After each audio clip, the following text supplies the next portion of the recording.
I guess I'll go first. My name is Damaris. It rhymes with glamorous with a D. And I use they, them pronouns. And I am just a little description of me. If y'all can't look at the screen for any reason, I am a brown skin, non-binary person wearing glasses and a multicolored, kind of like Southwestern style shirt. Shout out to the folks from the Southwest. I was born in Tucson, Arizona. And I'm in my office and have some like colorful posters behind me. I have black curly hair. Most people will probably say I'm like a racially ambiguous person of black, Japanese, and white descent. Hey y'all, I'm Amani Alubala. I use they, them, stardust pronouns. Did you talk about who you were, or did we just do physical descriptions? I just did physical descriptions. Okay.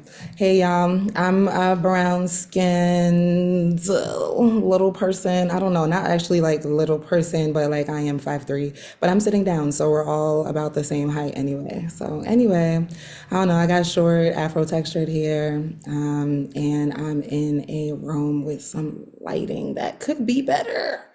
That's it for now. You want to just go ahead and introduce yourself? Sure.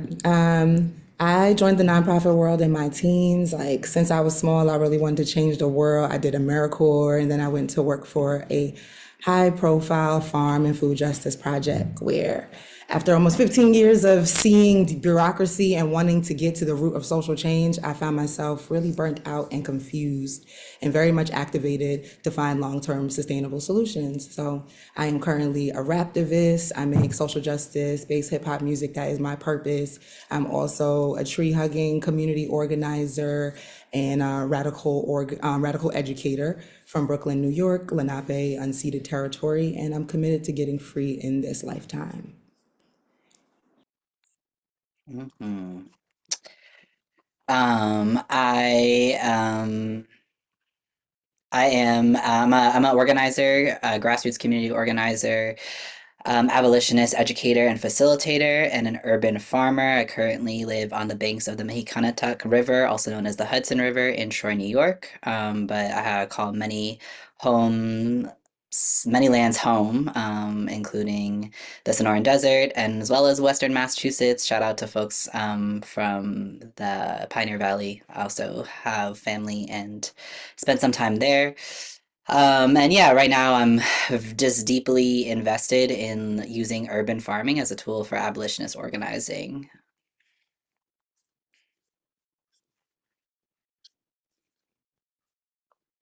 Yeah. Do we want to share our screens again with the rest of the group? Okay. You on that? All right, great. Thank you. So we're here today for social movements, the Trojan horse and social movements, nonprofits, and this is the nonprofit industrial complex, not nonprofit specifically. And this is a workshop that we do, Rest at Root. I'm gonna tell you just a little bit about us. We say that we do the work of helping help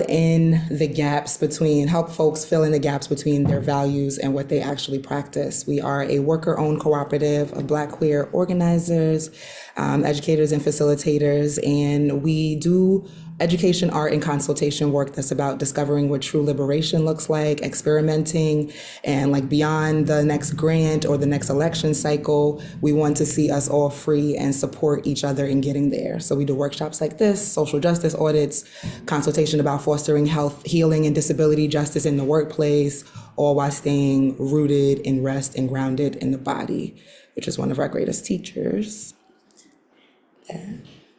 And we also want to shout out one of our other teachers. This is our logo right here, this willow tree. Willow is our logo and one of our teachers because Willow has this really incredible capacity, as I'm sure many of you know, to remediate soil. It's able to basically absorb toxic chemicals and metals in the soil and store it in its wood without harming the tree. And it also releases a hormone through its roots that help other plants root more deeply. And the reason why we Honor the willow with our logo is because our kind of the way we see this country and this and our work is that we believe our country has been like really fundamentally contaminated by the forces of colonialism, capitalism, racism, and all of their various outshoots. And so we think of like the soil of our society as being contaminated, which means that everything that grows in our society, our organizations, our institutions, our relationships, even the relationships that we have to ourselves, are all, contaminated by those forces. And so the work that we see ourselves doing is trying to remediate those systems, those systems of oppression out of our society, but through helping ourselves and helping each other to root more deeply in our values.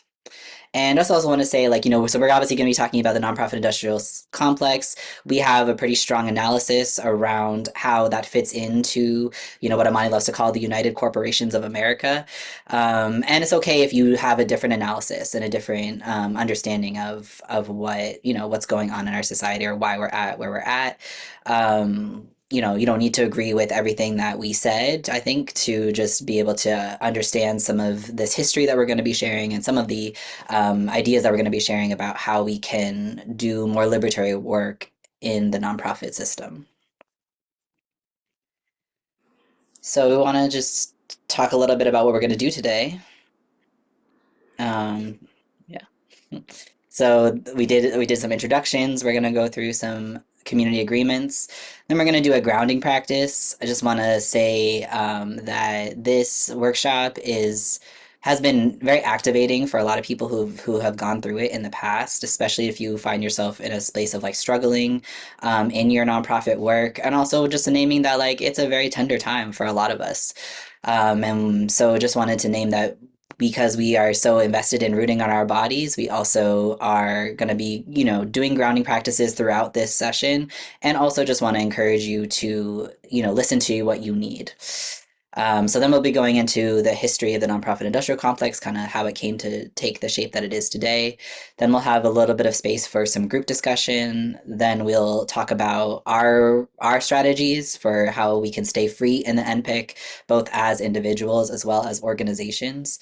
Then we'll do a closing to kind of wrap up the more like presentation side of this time. That will be around in an hour and a half mark. So we're in Eastern time right now. So for me, that'll be 2:30.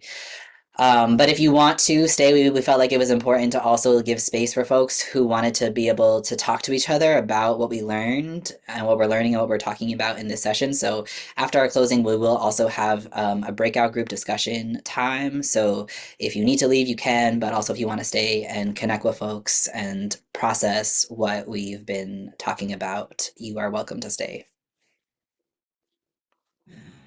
So we're gonna get into community agreements, and we're really excited about these topics. We have a lot to say. We want to hear everybody, and so my ask would be for y'all to, if we're going too fast, just like maybe say so in the chat. You could try to use this symbol, but I feel like we already don't feel like we have enough time, so we might naturally be kind of moving quickly. So feel free to slow us down a little bit. I want to ask for a volunteer to read these FSLN cultural agreements. These are agreements that y'all already have in place, and we just wanted to refortify the space with them.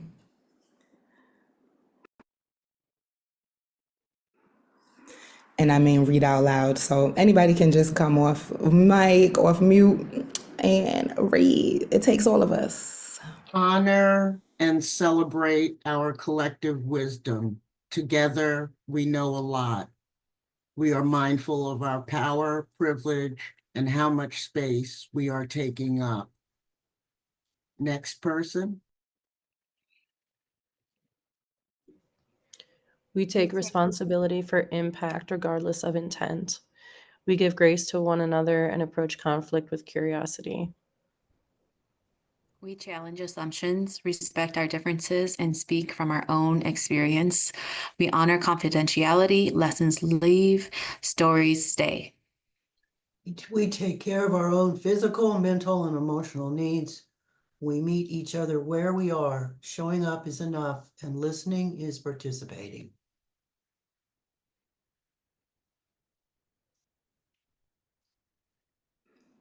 All right.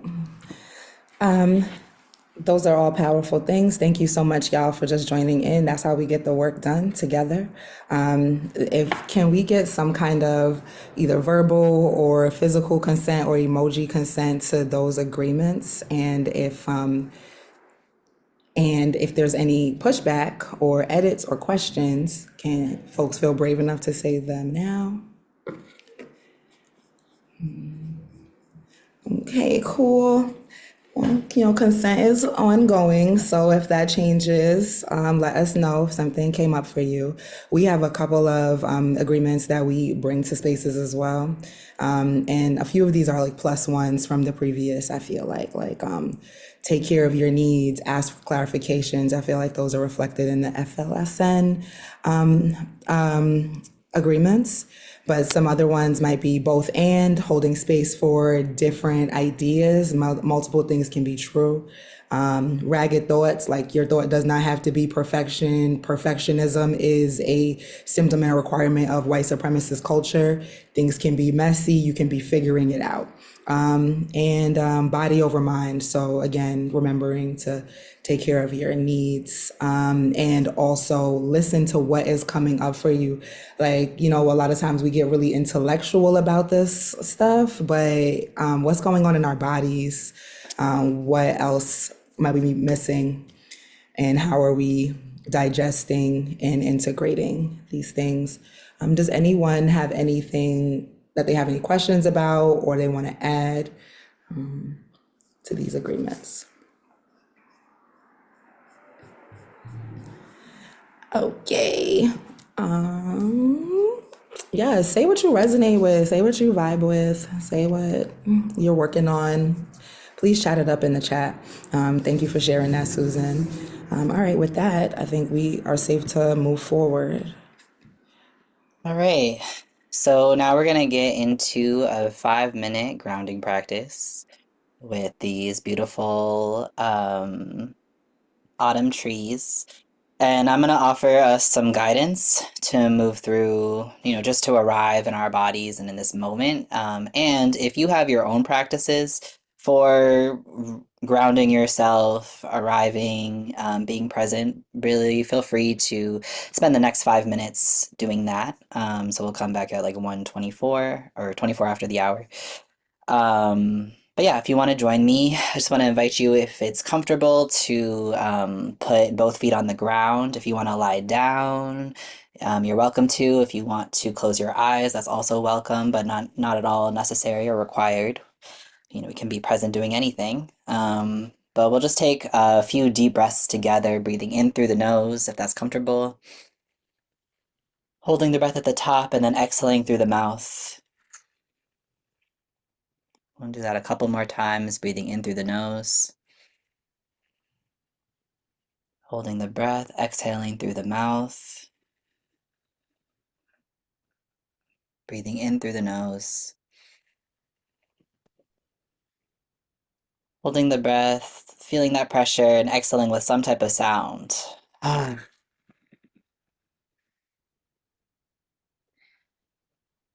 And now just taking some more breaths at your own pace and your own rhythm. I want to invite you to become aware of the sensation of the earth beneath you, pressing up against your feet, your seat, your back. No matter what you're doing, finding some point of contact with the earth. Just feeling that gentle pressure beneath us, around us. Using a few breaths to just see if we can relax a little more deeply into this presence, recognizing that the earth has been holding and caring for us in every moment since we took form in this body.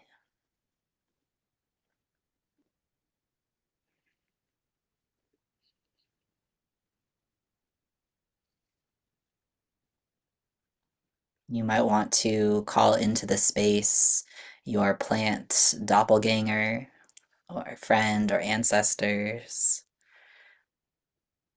Thinking about the medicine that being holds and what they might have to offer and receive from you in this moment.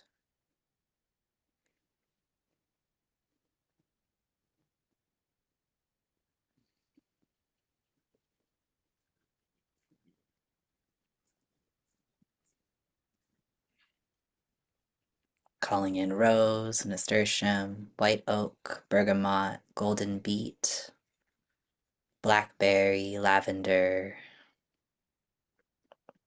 dandelion, horsetail fern, maple, cypress, scarlet runner bean, ginseng, ginkgo, lichen, moss, bee balm, purslane, chicken of the woods. Just remembering that we are not alone in this existence, and that we don't have to hold what we're feeling alone either. So, with these next few breaths, I want to invite you to just maybe locate someplace in your body that needs a little extra love and care. Maybe it's feeling particularly tender or tense, tight or sore, and calling in the support of the earth, the plant friends, potentially our benevolent ancestors, just breathing into that space.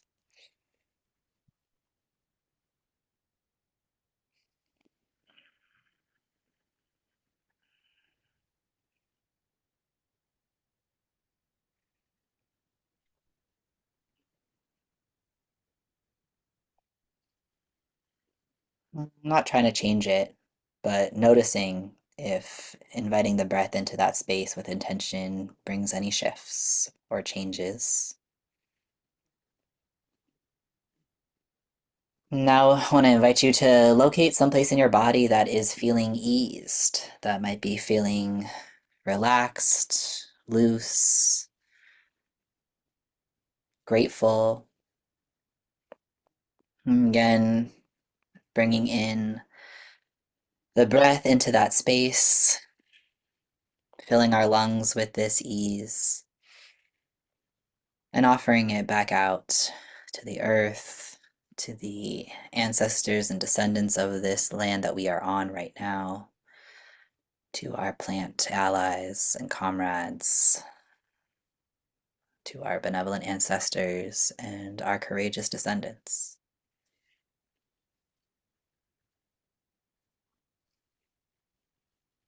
Now we'll take 3 final breaths together. Again, breathing in through the nose if that's comfortable, out through the mouth, taking a deeper inhale, deeper exhale, and then taking the deepest inhale of your day, the fullest exhale.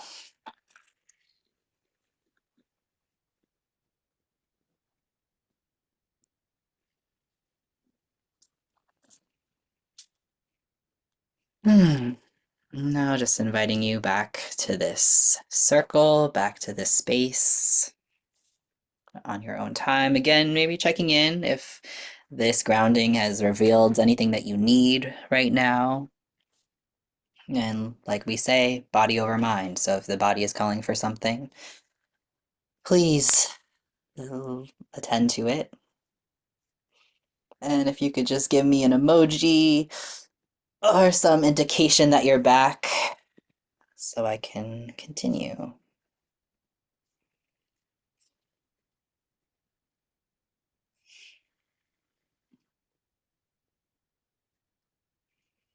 Yeah, Wendy, I was just calling in all the different plant friends that had been named in the introductions.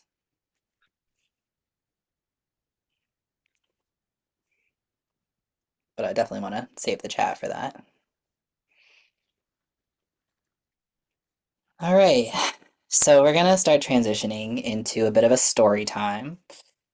But first, want to also kind of give a little bit of space to think about why we're here. And I'm assuming you're here because you are connected in some way to the nonprofit system. Maybe you work at a nonprofit or you work with nonprofits.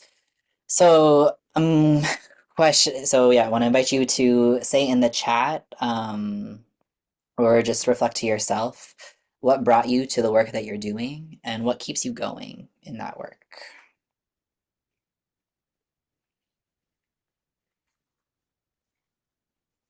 So for me, I came to nonprofit work because it seemed to me to be the primary or the career that was presented to me as someone who saw that there was a lot of issues in our society and wanted to be about changing them and improving the conditions for all beings, including the beings of the earth. And so that kind of led me as a teenager to start exploring work in nonprofits and doing a lot of different kinds of nonprofit work from environmental organizing and education, food and farming justice, and racial justice as well.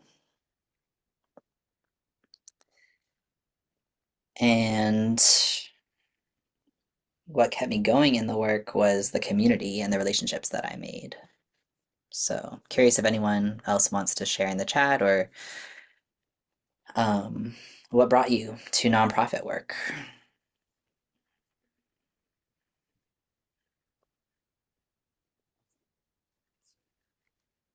Thank you. Yes, trying to make the world a better place, caring about people, wanting to see our society change. Yes, thank you all. Please keep it coming. Yep, giving back to community, relieving suffering. Mm-hmm. Growing and sharing food. Love this. So yeah, please keep sharing. I'm gonna start to share a little bit about how we even got to have this thing called a nonprofit.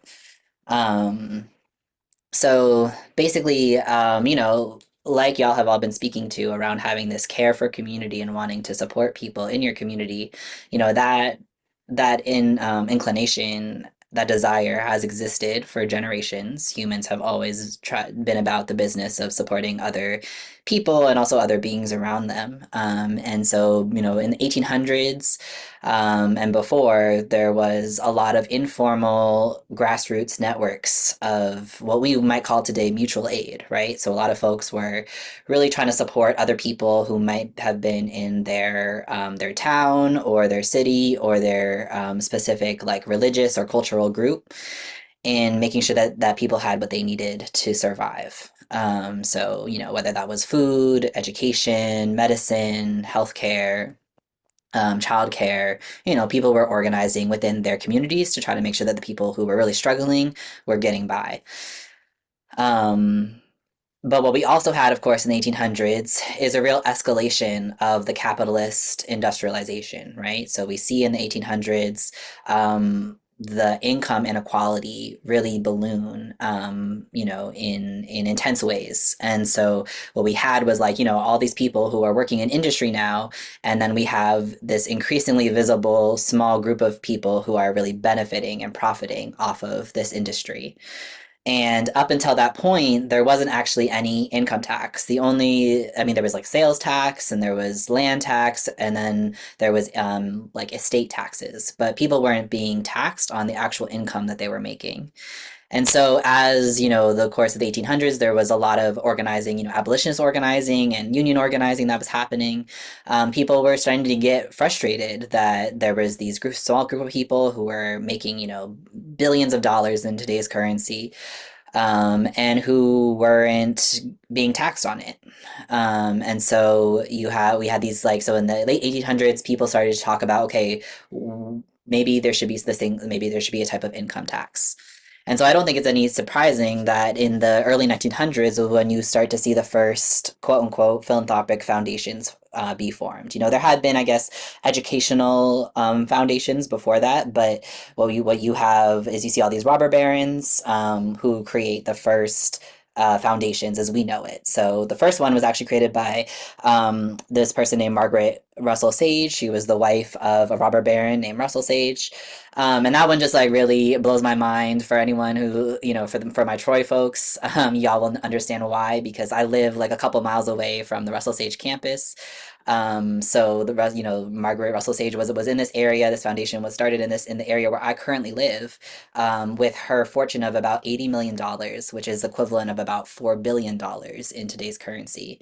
And so to me, it's just kind of like a mind trip to think about a foundation existing in the area where I live and where I currently organize that had $4 billion in the early 1900s and was committed to the improvement of social and living conditions. And then just to think about, where we're at over 100 years later is like, well, what did that money get spent on? I'm not really seeing that investment in my community now. Um, and we'll get into that, but around that time was also the Ford Foundation, the Rockefeller Foundation, a lot of the big Carnegie Mellon, like all these big foundations were formed in the early 1900s because again they realized that that their taxes were going to be increased. And so lo and behold, a few years later, Congress passes the 16th Amendment and the Revenue Act of 1913, which creates income tax for the first time, and it also creates this entity called the 501c3, which is a tax exempt status, also known as the nonprofit status. And I think it's interesting because at that time, Congress actually asked this one senator, Senator Frank Walsh, to look into this idea and was like, hey, is creating like this 501c3 thing, like, what are the implications of us doing that? And Frank Walsh was actually a pretty progressive senator from Pennsylvania. He did a lot of union organizing and was deep in solidarity with the labor movement. And so when he looked into it, he came back to Congress and was like, "Hey, y'all, this is a bad idea because these foundations, what we're allowing these foundations to do is to actually protect their wealth from taxation. And so whereas if their wealth was taxed, then the taxes would be distributed around our society in a way that would be more accountable to voters because they would be voting the people who are deciding what to do with this money. By creating these foundations and these 501c3s, we're actually allowing them to take away any public accountability for what they do with their money. And that's actually like that's like actually not democratic at all. So we shouldn't. This is a menace to the welfare of our society. That's what he said.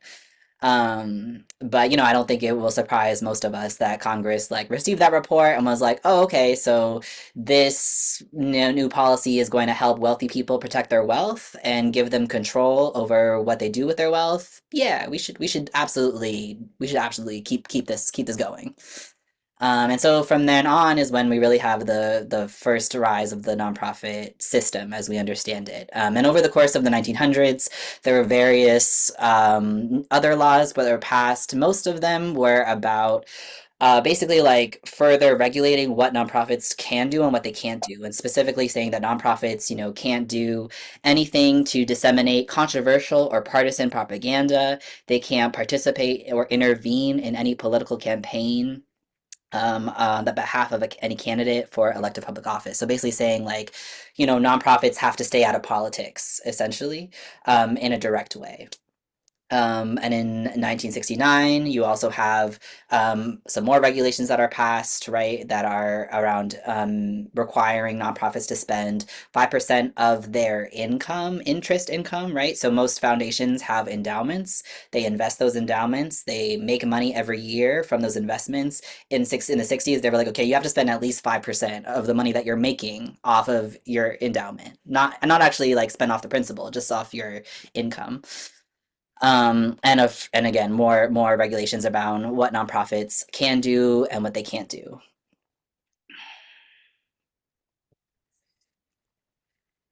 So what we see is that there's over the course of the 1900s, there's kind of a rise in two different strategies. There's the progressive nonprofit strategy and there's the conservative nonprofit strategy. The progressive nonprofit strategy is generally about helping people survive capitalism, right? So we're using the example in this case of hunger, right? So people struggle. There's about, I think I saw there's over 30 million people who are food insecure in the United States. And generally they're food insecure because they are either not able to work or they're being exploited. Their labor is being exploited, and they're not being paid a living wage. So progressive nonprofits have really stepped in to close that gap between government support and people's survival needs, right? So it's very, very much a progressive approach to say, okay, we're gonna feed people, right? We're gonna get people food. However, what we also see is that a lot of times, even in that progressive model, what's happening is that progressive nonprofits are being used to help people survive the exploitation, right? So the money for those nonprofits is coming from foundations. The money of the foundation, the wealth of the foundations is coming from wage theft. So all these profits that are being amassed by these wealthy folks and then protected in in foundations where they get to control what they spend their money on. They give their money to nonprofits who then help people survive having their labor exploited. And so we see this in what's like the business of hunger or the anti-hunger space, where food banks, for example, right, are often in very deep partnership with corporations. So, for example, like Amazon and Walmart, like those two corporations do donate millions of dollars every year to support food banks. They also donate millions of pounds of food to food banks, which they get to um, claim as a tax credit, and they also get to say like, hey, look, community, we care about the people, right? We're doing they might even they'll support food banks in organizing around SNAP benefits, right, and making sure that food stamps are protected.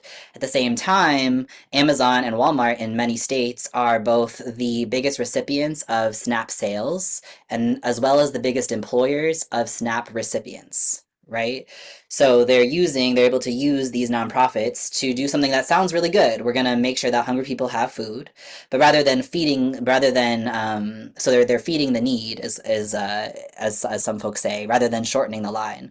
And so what food banks don't do is that they typically, especially in the largest ones, typically do not do organizing around raising the minimum wage. They typically don't do organizing around universal health care. They typically don't do things that are going to actually challenge the root causes of why people are hungry in the first place.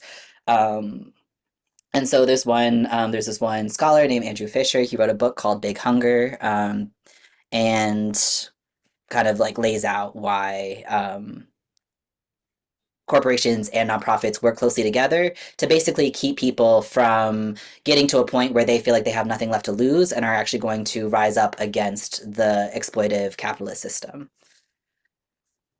On the conservative side, um, the conservative nonprofits have spent basically the last 100 years figuring out how to break up the conservative agenda and feed it into the mainstream culture, right? So, for example, conservative nonprofits, are often like media organizations or think tanks or academics who are working on, okay, how do we create narratives about social service recipients, right? How do we shape public opinion about who deserves support in order to justify restrictions on people? How do we, make people believe that people shouldn't receive benefits if they're not consenting to their labor being exploited, right? So you have work requirements that are getting stricter and stricter in order to receive benefits, which basically means that in order to receive benefits that you need to survive capitalism, you also have to be participating in a system that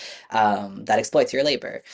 They also have advocated for subsidies that really benefit the monoculture billion-dollar agribusiness industry, while trying to block subsidies for small farmers or people with less access.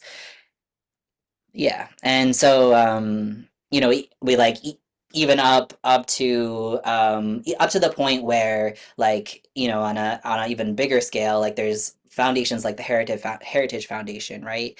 And they have been working for generations really to get to the point of this election, right? And so they have been working for generations to figure out, okay, what are the hot button items that people will sign on to, like anti-trans legislation or quote unquote parents' rights, and using that to bring more people into the conservative agenda and advance their agenda.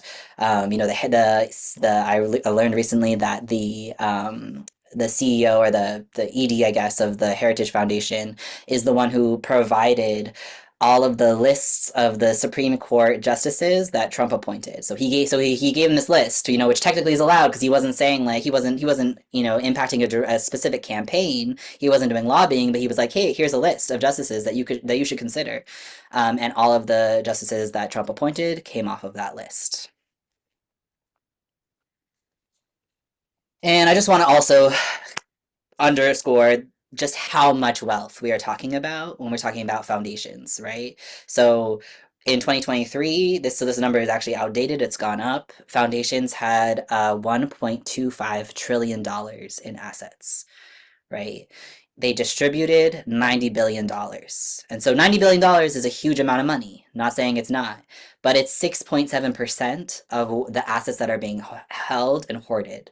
And so I'm just going to sit with that for a minute. Maybe we could just take a breath with that. That this wealth that was generated by, by people's labor, through people's labor being exploited, is being hoarded in these foundations who get to decide what they want to fund, right? And generally what they want to fund is either how do we get more power for our political agenda, or how do we help people survive their exploitation so that they don't revolt against us. God. And this does not include money that's held in donor advised funds, I believe, but I'd have to double check that. These are 50. So, I mean, I think donor advised funds can have different tax statuses because some of them are not just 501c3, but I'd have to double check that. Yeah, yeah, yeah.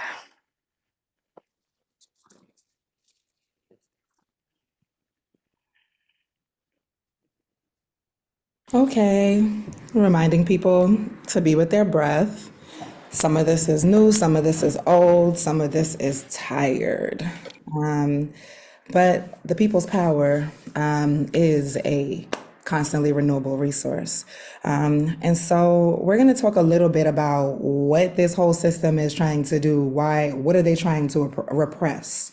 What are they trying to control? And just wanted to take a little time to talk about the escalation of protests in the 70s, post the 60s, that happening at the same time as the rollback of the welfare state, and how nonprofits really are a tool of soft social control. And while we move through that, I just want to y'all sit with that question, like, why is there a desire to control people? What is being protected and prioritized? What are they controlling against? And so, historical background in the 60s during the civil rights movement, it was turned up in this country. And there were also a consistent slew of like assassinations. Like, people were tired, they were upset, and they were afraid, and they were trying to free themselves by any means necessary. And so the US government used hard social control methods, police violence, infiltration, COINTELPRO, surveillance to really suppress activists and quell resistance. And turns out that harsh crackdowns like that actually increase public support.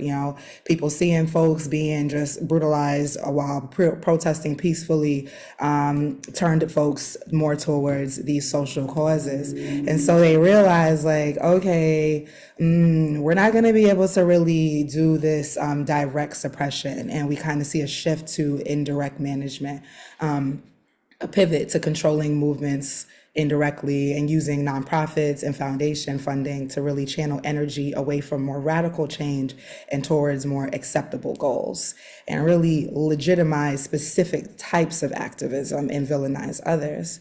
And that containment continues through funding, where you see like wealthy donors, foundations, and even government grants start to shape nonprofit missions, and they really favor projects that deliver services over those that confronted the root causes of inequality. And that approach encouraged nonprofits to provide relief rather than advocating for systemic change.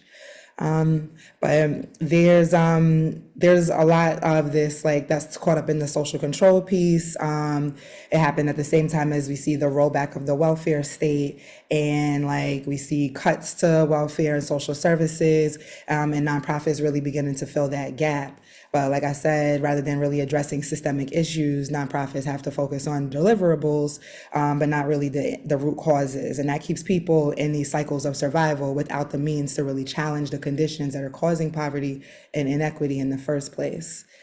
At the same time, we see professionalizing of social justice. So really like professionalization of activism. Nonprofits typically often require staff to adhere to certain standards of professionalism and neutrality. And so it really kind of limits the ability to take strong stances or engage in actions like protests, boycotts, strikes, and that really keeps the movement within safe bounds and discourages mass mobilization.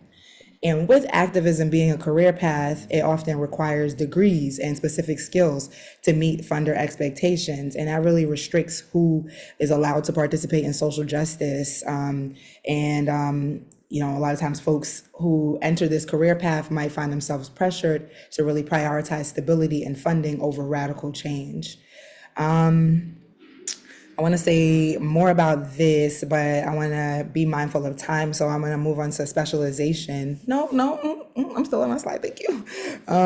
Specialization. And really, it makes sense. Like when I talk about specialization, it makes sense to if you're facing to like a nonprofit that's focused on like child hunger, for example, it makes sense if you're going to work on an issue to get really into the minutia of it and really get deep. But there's no way that you can end poverty without ending food insecurity, or food insecurity without healthcare inequity. It's all interconnected. But by specializing, you get orgs really focusing on one piece of the puzzle, and like whose funding is tied to only focusing on those specific issues, and rather than creating mass change. And the last thing I want to say on this is the corporate style hierarchies. A lot of nonprofits are structured in corporate hierarchies, which mirrors the power dynamics that they're trying to dismantle. So boards are typically dominated by wealthy individuals and funders. Decision-making power is concentrated at the top. And the wealth that funds these organizations often originates, like Demar said, from corporate exploitation, wage theft, historical exploitation of people and land, and really creates a conflict of interest with these same entities that ultimately control how and where resources are directed. And so it ensures that nonprofit sector remains aligned with rather than challenging the interests of the wealthy. We can move on.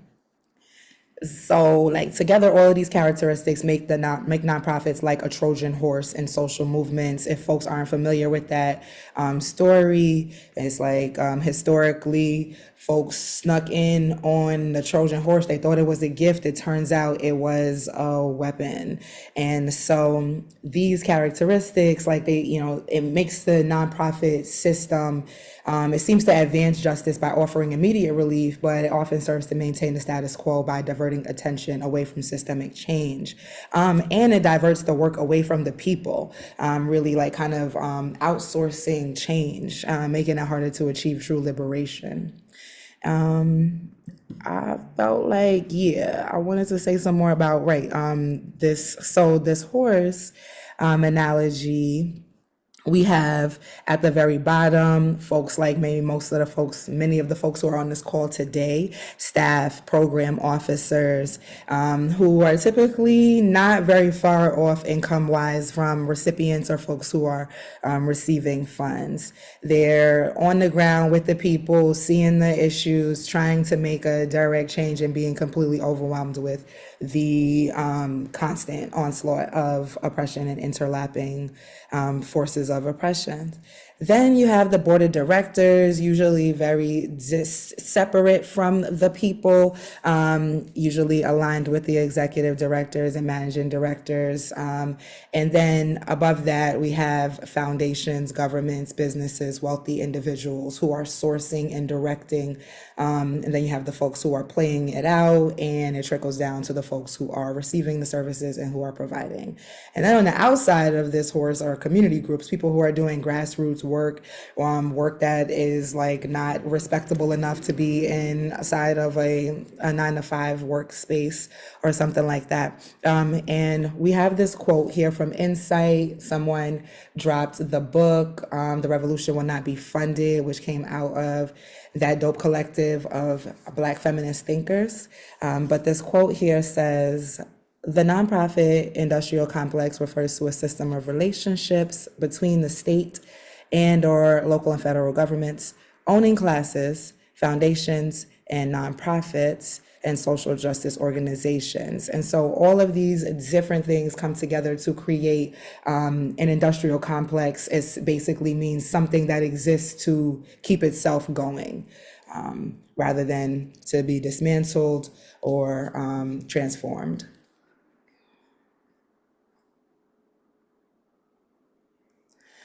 This slide, I can't really see it that well. Sorry. But this is just a visual looking at the wealth inequality in our country. At the very bottom, as we know, most of the people left with 1% of the wealth. And these numbers might overlap with these images that we see in the Trojan horse. So, typically executive directors, board of directors are earning a lot more than the folks at the bottom rung. And so 40% of the population is in control of 23% of the financial wealth, 9% controls 34% of the financial wealth, and 1% of the population controls over 40% of the wealth. If this wealth was properly distributed, nonprofits would no longer exist. Why aren't nonprofits allowed to do the work to end wage theft, to end income inequality, and all those other kinds of things? Because that would solve all of the other problems. But we'll get into what organizations can do and what individuals can do with all of this information. But for now, I think we need to take a second to integrate and breathe. Yeah. So we just want to invite you to play a little game with us. It's kind of like Simon Says, but we call it Body Says. It's just to kind of help like notice some of the feelings that might be arising in our bodies as we take in this information that, like I said, can be hard, it can be bitter, it can be activating. So basically, the way it works is I'm gonna say body says I'm feeling X, and then if you want, you can put your hand on a part of your body where you feel like that emotion is arising, if it is arising for you. If you don't have your hands free, you can just bring your attention to that place of your body. And also, if you can't locate a specific part of your body where this feeling is living, that's totally fine too. But I'm gonna invite us to sit with some emotions as we receive this. So body says, I'm feeling tired. So if there's anywhere in your body that you feel like you feel tired, you could just put your hand there and then take a deep breath.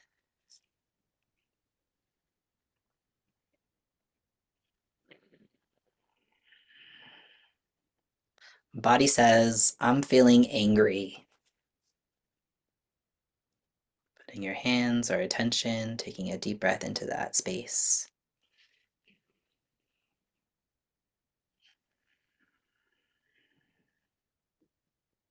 Body says, I'm feeling grief.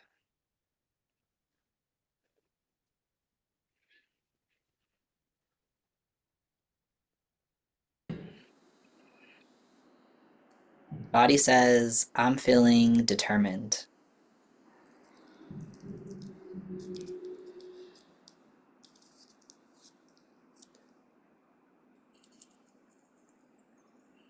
Body says, I'm feeling hopeful.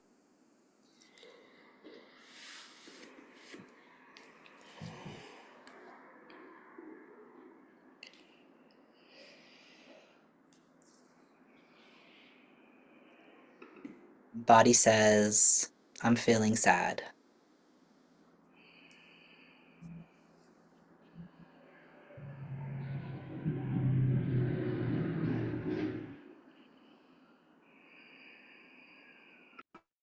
Body says, I'm feeling grateful.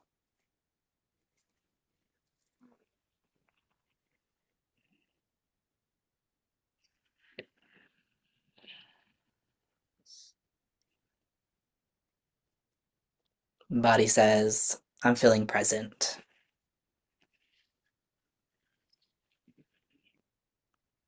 Hmm.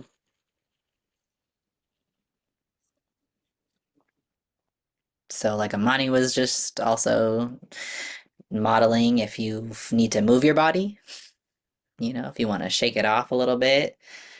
That is a deeply evolutionary tactic. So, just taking a few more minutes to check in with yourself again.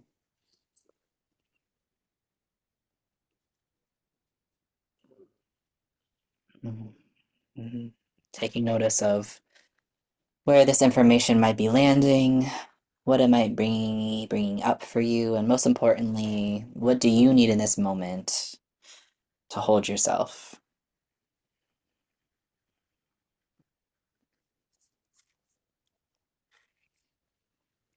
We got this lavender field here, reminding us that we also don't have to hold this alone, and that the earth is deeply familiar with all of these feelings, is constantly inviting us back into presence and relationship and balance.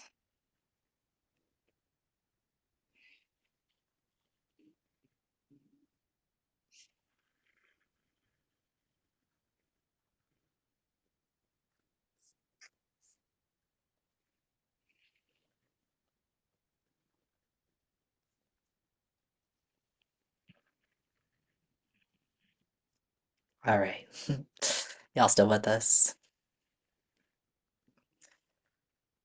So we want to just open up the space now for some discussion. If y'all have any questions about anything we shared, we're happy to answer that. Also, if you want to share what's coming up for you, um, where is this landing for you?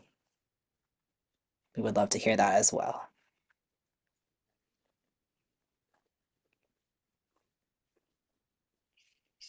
I'd be happy to share. I'm Atlas, they, them pronouns. I work with a few nonprofits here in Sacramento, including Slow Food Sacramento, Sierra Service Project, and Color the Block. We all do similar environmental justice, food justice work. And I guess I find myself feeling very frustrated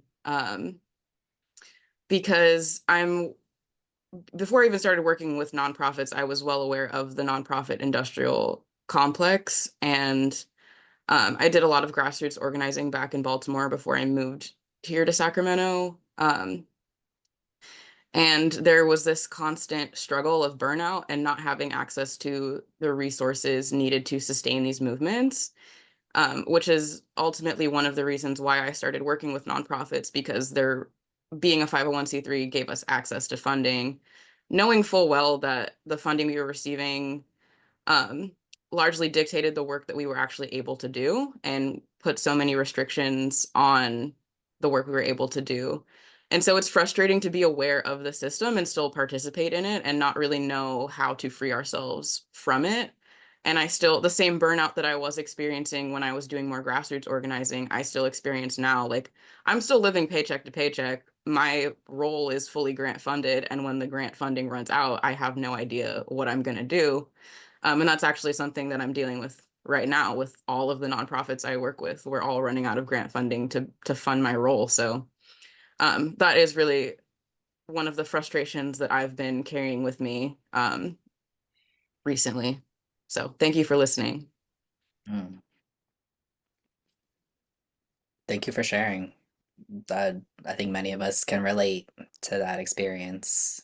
And I don't know that it helps, but I think for me it was at least clarifying to understand like how the system is designed to put us in that situation. And that, a lot of reason why not the like part of the reason why the nonprofit career path was created was to channel people who would be community organizers, would be activists into a professional space where they would be easier to control and easier to manipulate, both financially and also socially.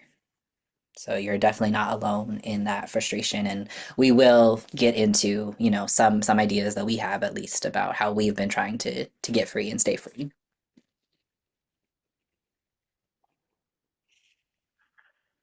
Mhm. We have like another minute or two. If anybody else wants to share, also feel free to share in the chat.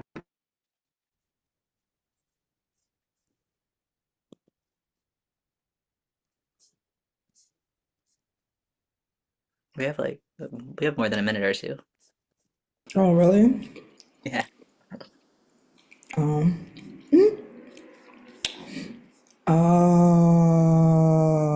we have several minutes.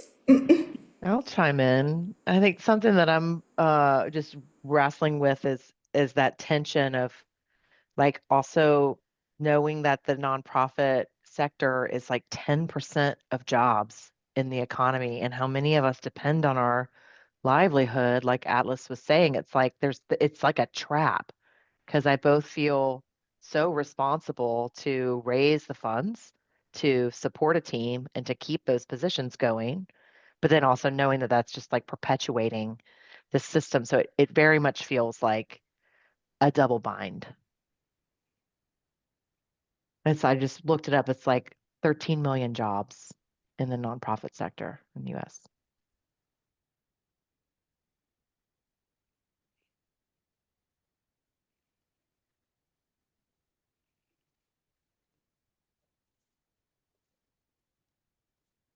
Yeah, that really resonates with me too.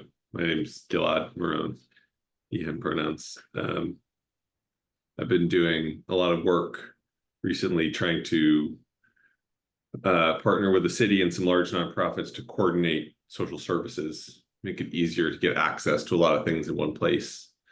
And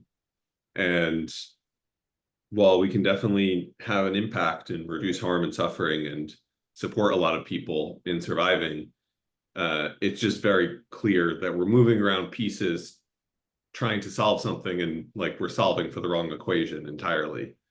That the problem is all the services are totally underfunded and undervalued in our society, not like that they can't all be accessed in one building or that it's hard to get access to them. I mean, that is one of the problems, but it's like it keeps us almost like on a hamster wheel of trying to solve lots of little things and fix the systems when we're kind of working to just like maintain the thing actually, rather than create the new systems that we really need.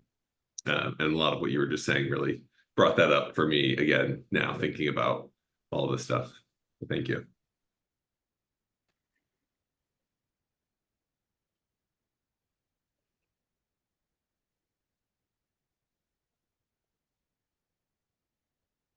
I guess I could jump in, Miles here. You know, I see, even though the bulk of the nonprofit world is kind of the outline of what we described here, I see a lot of diversity too. And the fact that this conversation is happening here, it's also happening in a lot of other places and a lot of formations going on with much more kind of system radical nonprofits. And so I see an opportunity to leverage some of that money and pull it down to create examples. I mean, the system, one, gets cracks in it all the time. And if we don't have, and it breaks at time. And if we don't have good examples to jump to, you know, scapegoating and fascism are another easy example. So I think there's an opportunity also to leverage some of that funding with those more, how do we create examples of what we want to be, and utilize it in that format. So I'm always an eternal optimist. I always find a silver lining somewhere. So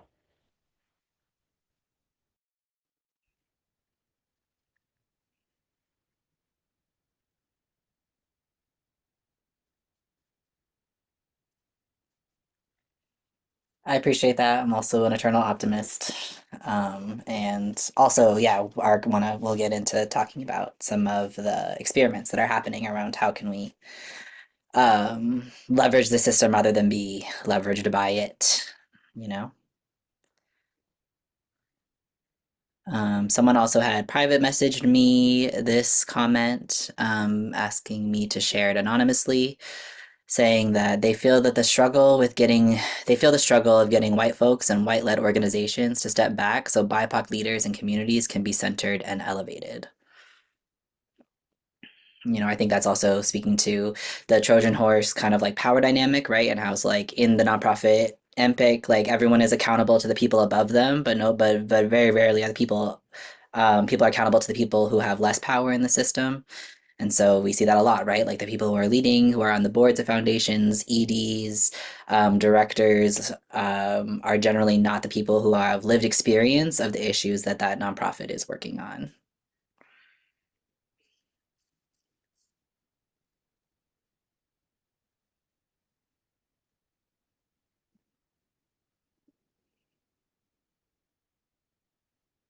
And yeah, I mean, we also to Caitlin, to your point, like Susan had just shared that the House is voting, I think today or tomorrow on a bill. I could pull up I'll share the article that Susan sent. That basically is giving the Treasury the power to designate nonprofits as terrorist supporting organizations. And if you get designated as a terrorist supporting organization, you have like 90 days to respond, but the treasury doesn't actually have to prove it. They just have to say that's what you're doing, and then they can basically like strip your 501(c)(3) status from your organization. And so obviously, we think about that in terms of people who are supporting Palestinians in Gaza, right? And how that has been twisted to say that that folks who are in solidarity with the people who are literally surviving genocide in Gaza, but also obviously in Haiti and Sudan and Congo are supporting terrorist organizations, and that could be now used to further target the people who are trying to use the system more radically. Did it pass? Do you know? I didn't. I'm not sure. I don't think it's passed yet, but they've attached it to another bill that they're trying to pass. So that's happening as usual.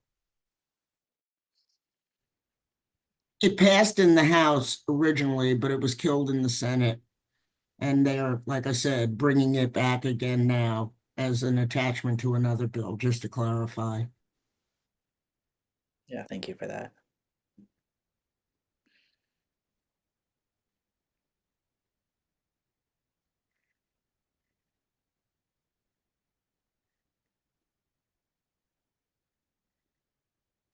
Mhm. Any final thoughts before we move into our next section?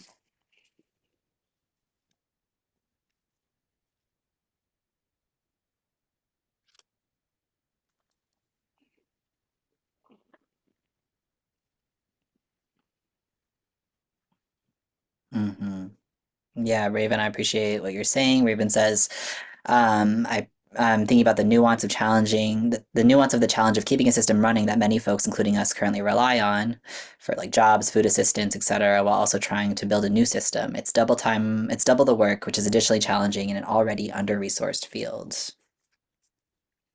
At the same time, we need to challenge ourselves to find models of how to use the system more radically. So that's kind of a perfect segue into our next section, which is how can we get free? And so this is like basically like two sections. So we have some thoughts around how do we get free as individuals and how do we get free as organizations. And the reason why I just want to say that to me that's important is because as the system is also designed. I think to me like one of the most like malicious things about the nonprofit system is that it was designed to get people to exploit their own labor, right? And so often, right, like I have been compelled both by myself, but also by people I work with to exploit my own labor because I care so much about what I'm working on, right? I care so much about the work, care so much about the quality of the work that I'm willing to sacrifice myself to do this work that actually isn't supporting me in the ways that I need to be supported. So first we're going to talk about what do we need personally as people to like to navigate the burnout that comes with this system. Again, which is by design, right? Because the faster that they can burn us out, the easier it is to squash our movements. So first we're going to talk about that, and then we're going to talk about how what can we do as organizations. All right. Oh, but first we're going to read this quote. Mani, do you want to read it? Overdependence on foundation fundraising weakens our imagination and poses one of the greatest threats to our movements. There is more heart than there is cash for this work. Fighting for freedom has always been and remains unpaid work, regardless of what any capitalist system might tell us. Once we connect with that spirit, we will soon realize that we have always been powerful, bestowed with an untouchable wealth, something to which no amount of tracking or monitoring of our organizations will ever give them access. Nicole Burrows, Morgan Cousins, Paula X. Rojas, Hijaude, from Sister to Sister. So we wanted to ground with that quote as we move into, it's this work, right? Plus one of Raven, maintaining, surviving, and building something new, kicking the babies out of the water while doing the work of making sure why are the babies in the water to begin with. And so we at Rest and Root love an acronym, Demarest in particular, and they came up with this nifty acronym for y'all, Rooted in Freedom. And so we're gonna move through each of these letters, pose some guiding questions. The first one, F.R.E.E., is F for find your people and practices. And so who are the people that can help you stay grounded or challenge your thinking? What about like who are the groups or individuals you can rely on to process ideas and frustrations? How do they support you in ways that help you grow when things feel chaotic? What do you do to reconnect with yourself and your purpose? Is it through movement or something else? Or when frustration builds up, what helps you release it in a productive way? And in your relationships at work, like how do you create space for yourself to recharge and maintain your peace?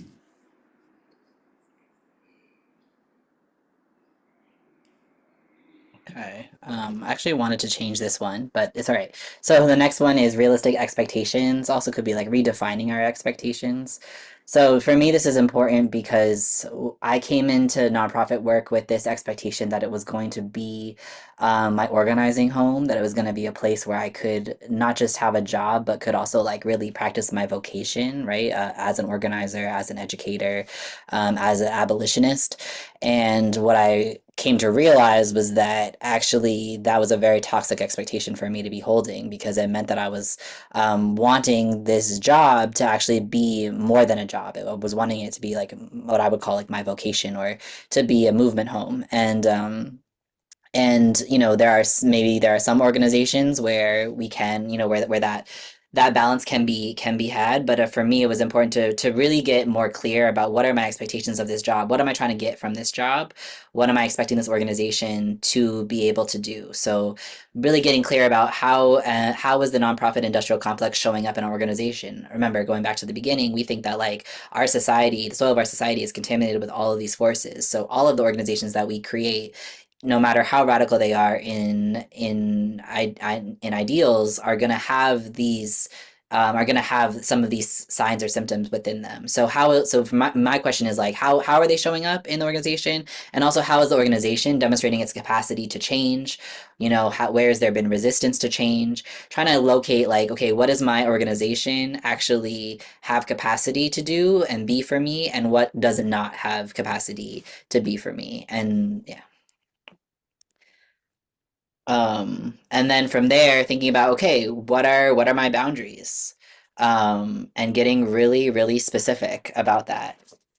I'm just gonna make sure that this is my section. My last one. It is.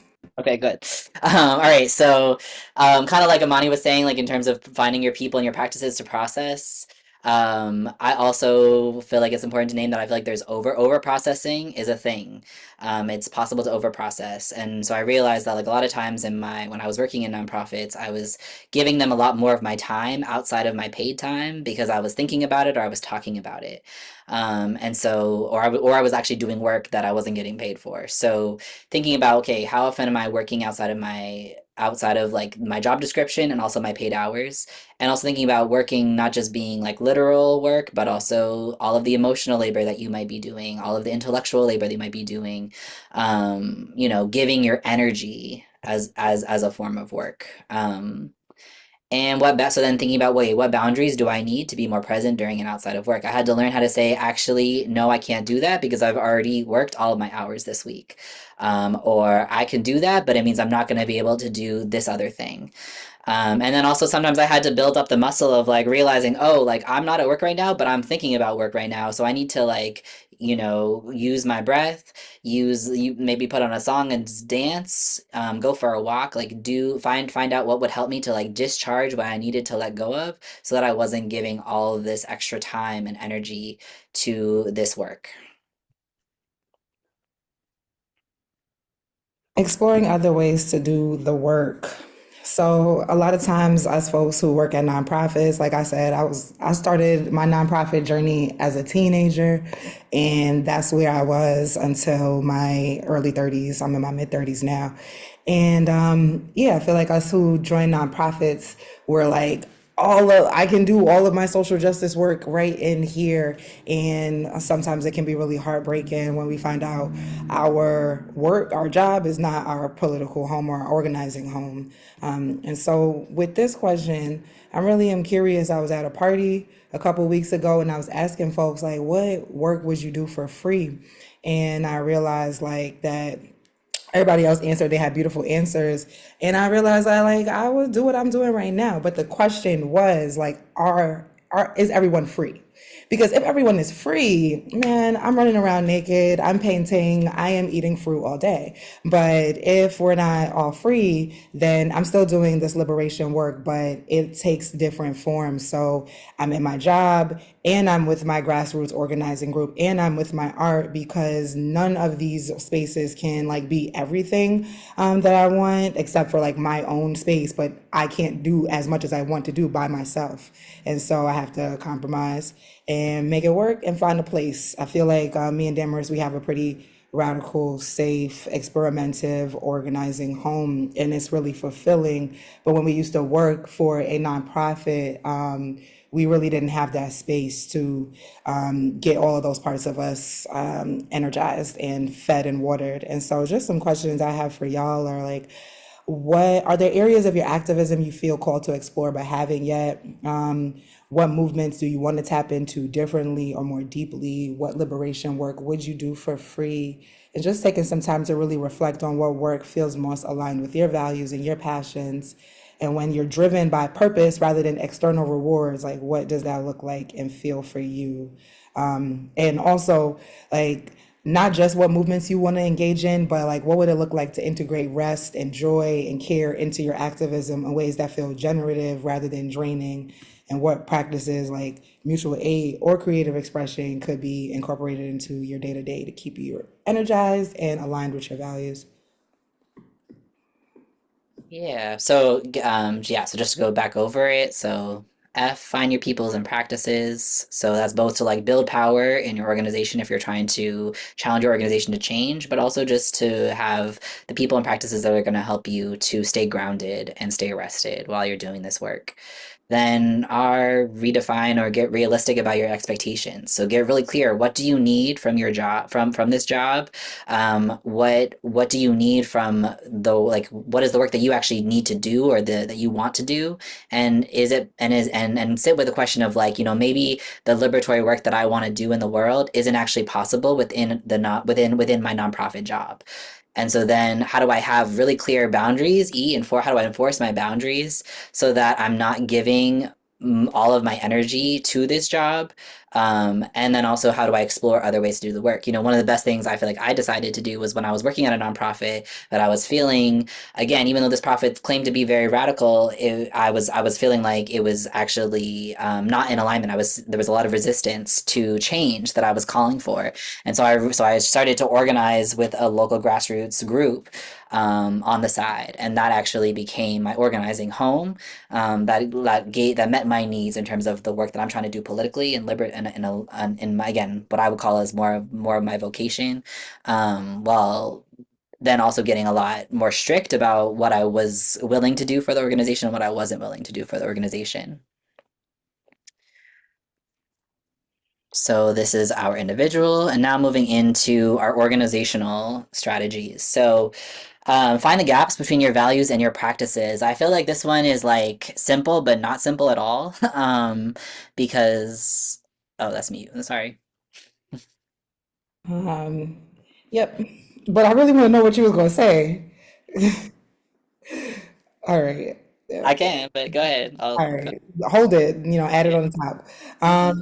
So just some questions. I don't know what roles different folks have in their organization, so you might have access to different power. But some questions that I had were just like, what are the ways that the struggles that you're working on outside of the organization, how do they manifest within your own team or leadership? Damaris often talks about how the work that we are working on is going to show up for us. So it's like what values does your organization claim to uphold? Like maybe you say you're about equity or inclusion or community driven change, and like how may it not be fully reflected in your operational decisions or your operational culture?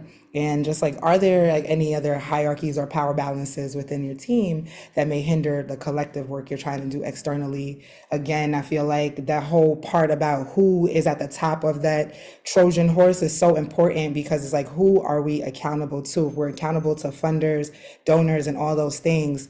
But we're supposed to be doing work on behalf of the people. That just doesn't math. And so, would you like to add something? Just I wanted to name that like this is really important to me because I feel like there's a lot of shame and stigma around us not always being in alignment with our values. And so I found there can be a lot of resistance. People can take it very personally when it's pointed out to them that there is a gap between our values and our practices. But actually, for us, it's like that's like the starting place. How does our work shift if we just assume that there's going to be a gap again because we live in a contaminated society? That causes us to be out of alignment constantly, right? There is no ethical consumption under capitalism, as some people say. So like, what if we start there with curiosity rather than run away from there with a lot of like shame and guilt? And yeah, and how can we like be in a culture of like feedback and accountability, especially with those who are most impacted by your work? Just like, how can we, yeah, make it to more of a culture where it's okay to not be perfect and to shift who we are, take who we see as and who we are acting as if they have power. And so like this is also I guess this is like work that you can do internally with your organization. You can also hire people to help you do this work. Like something that we offer is doing what we call social justice audits, where we come in and we look at we look at, okay, here are all your stakeholders, here's your community, here's what they're saying, what they're experiencing, here's what you say you're trying to do and what you're trying to be about, and help to locate some of those gaps and also to think about, okay, how do we bridge them? Exactly. We're all doing our imperfect best. Next is relationship building. And, again, this one is, I think, just like very simple, but also very often bypassed, right? So a lot of times in the nonprofit system, we are pressured into having deliverables, right? And to having like, key activities or goals or like things that will indicate that people that like the funding we're getting is being used for meaningful change, right? But I want us to really challenge that and think about as relationships as the essential building block of meaningful change, right? And not just I think it's really important for nonprofits to be thinking about who are they building relationships with who are outside of the nonprofit system, right? How are we building relationships with communities, with with maybe even like unions or co-ops or other people in the solidarity economy, and also how are we helping folks within our community to build relationships with each other? Something we talk a lot about is like, instead of trying to help people get by, how do we help people get together? Because at the end of the day, we're only going to be able to change the system by getting together on a massive level, and a mass mobilization. So how are we helping to cultivate those relationships of people getting together?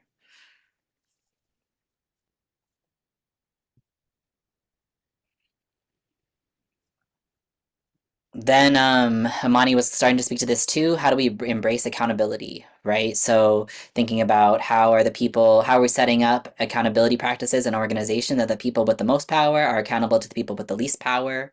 And also thinking about how are we making decisions that are led by or at least informed by people with the lived experience of the issues that we're working on.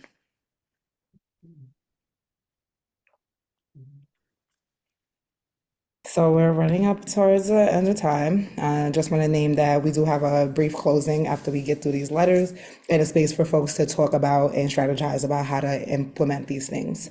But just the final letter being E for organizations experiment. So how are we stepping outside of our comfort zone to try new strategies? What have you, this was a question I had, like, what have you not tried yet? I don't know. How do you think about what you haven't tried yet? You probably need to source information from people who are not yourself, right? And probably not your own algorithm on your computer. But yeah, just like, are there approaches, ideas, strategies that you maybe been hesitant to explore because they feel risky or untested or outside your usual framework? And like, what ways that you and your organization are locked into certain ways of thinking that could maybe limit your potential? And so, like, maybe what would it look like to approach a problem or issue with a beginner's mindset, being really open to experimentation and learning? And how can you set up processes or structures that encourage this trial and error? Like, it maybe might be okay to make mistakes at work. Like, wow. Yeah. So just like, what would it take to foster a culture of creativity and risk taking in your work or within your community? So Also just wanted to name, like, in terms of other experiments that are happening, like we've been experimenting with, having we were able to find like a really radical fiscal sponsor, who helped us to kind of get into this place where we can get access to grants, but we don't have the same level of accountability to the system, or like we're not as tied up in the system because we have a lot more flexibility, basically. But that's because we have a fiscal sponsor who we have through our community relationships, who really lets us do what we want to do and really supports our work. Also, people are experimenting with nonprofit co-ops, right? With shared leadership, having horizontal or completely shared leadership in nonprofits. People are experimenting with having unions, right? As a way to get to Christine's point, right? Around like when you feel like you can't actually enforce your boundaries. Sometimes some people are exploring how to create a union in their nonprofit that will provide that additional support with boundaries. So I just wanted to name a few of the. Oh, thank you, Alex, for sharing that. So some of the experiments that we know about.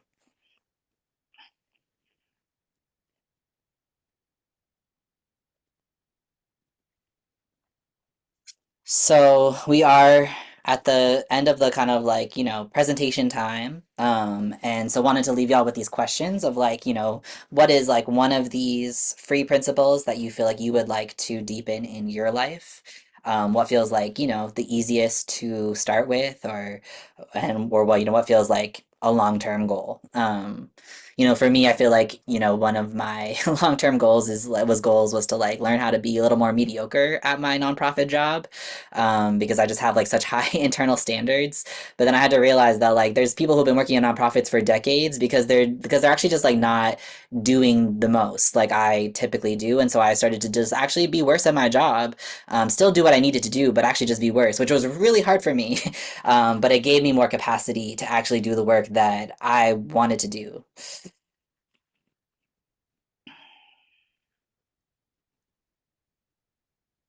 And so we will have time again. So like we're kind of reaching a point where if you need to go, you can. If you want to stay to talk, we will still be here. Amani, you want to speak about how people can stay connected with us? Absolutely. And if any of you came here today from your employer, don't tell them that Damaris told you that they worked less at their job. Just keep that between us. But yeah, we would love to stay in touch with y'all. We are working on keeping our social media up to date. It is a challenge, but we release perfection over here. So you can follow us at the at Rested Root Co. You can visit our website. This is also in the chat if you want to click the links. You can email us at restedroot@gmail.com, though we are divesting from Google because they are complicit to many a genocide. But that is our email address for now. And you can also follow us personally at those places. I also make music. I'm a social justice musician. Would love new fans who are aligned with food justice values. So in this link is the resource document PDF. Susan just shared the details for tomorrow. We also will be having a office hours where folks can ask any questions and have a little bit more of a conversation. And we're gonna have a little bit of a conversation now if folks want to hang out.